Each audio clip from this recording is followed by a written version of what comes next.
അധ്യായം 40 12 21 വാക്യങ്ങൾ ഗുരു ആശീർവദിക്കാൻ. ദൈവം സഹോദരനെ അനുഗ്രഹിക്കട്ടെ.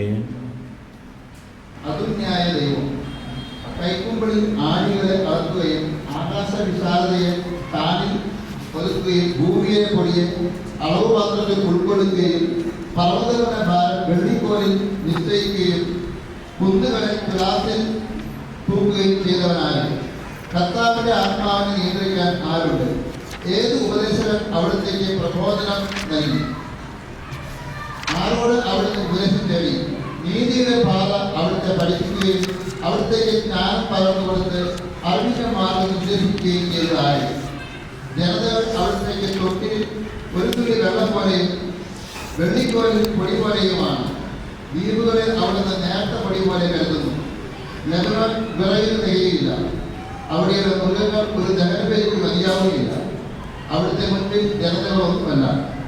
ഒന്നുമില്ലായ്മയ്ക്കും ശൂന്യതയ്ക്കും താഴെ അവിടുന്ന് അവയ്ക്ക് സ്ഥാനം നൽകിയിട്ടുള്ളൂ. ദൈവത്തെ ആരോട് നിങ്ങൾ തുലനം ചെയ്യും?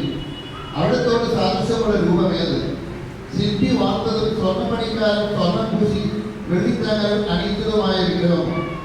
ആരാധനയ്ക്ക് ദരിദ്രം ലഭിച്ചു പോകാത്ത തടികഷ്ണം തിരഞ്ഞെടുക്കുന്നു. ചലിക്കാത്ത മൃഗങ്ങളാക്കാൻ അവൻ വിദഗ്ധനായ ശില്പിയെ അന്വേഷിക്കുന്നു. നിങ്ങൾ അറിഞ്ഞുകൂടെ? കേട്ടിട്ടില്ലേ? ആരംഭം മുതൽക്ക് നിങ്ങളോട് ഇത് പറഞ്ഞിട്ടില്ലേ? ഭൂമിയിലെ അടിസ്ഥാനങ്ങളിൽ നിന്ന് നിങ്ങൾ ഗ്രഹിച്ചിട്ടില്ലേ?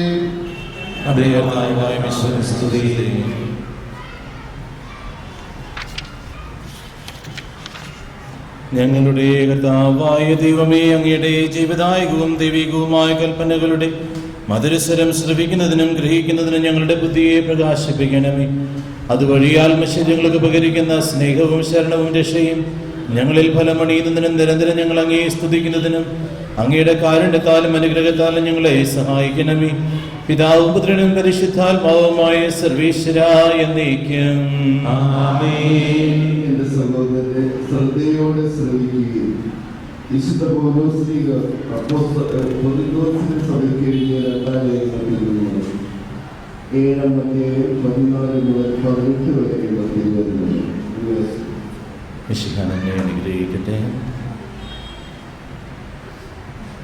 ദൈവത്തിന്റെ ആലയം, നിങ്ങൾ അവിശ്വാസികളുമായി കൂട്ടിച്ചേരരുത്.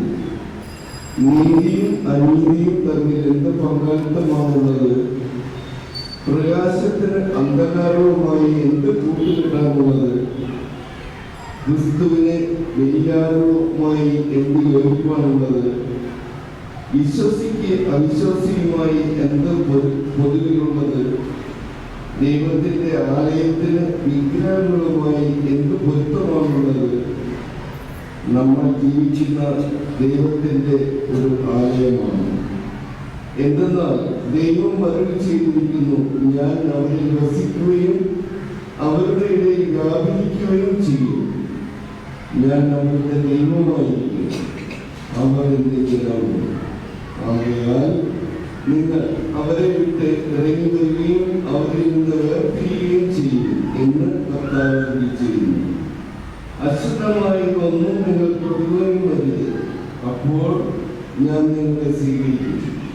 ഞാൻ നിങ്ങൾക്ക് പിതാവും നിങ്ങൾ എന്റെ പുത്രന്മാരും പുത്രികളുമായിരിക്കും എന്ന് സർവശക്തനായ കർത്താവ് അരുളി ചെയ്യുന്നു. നമ്മുടെ കർത്താവായ യേശുക്രിസ്തുവേ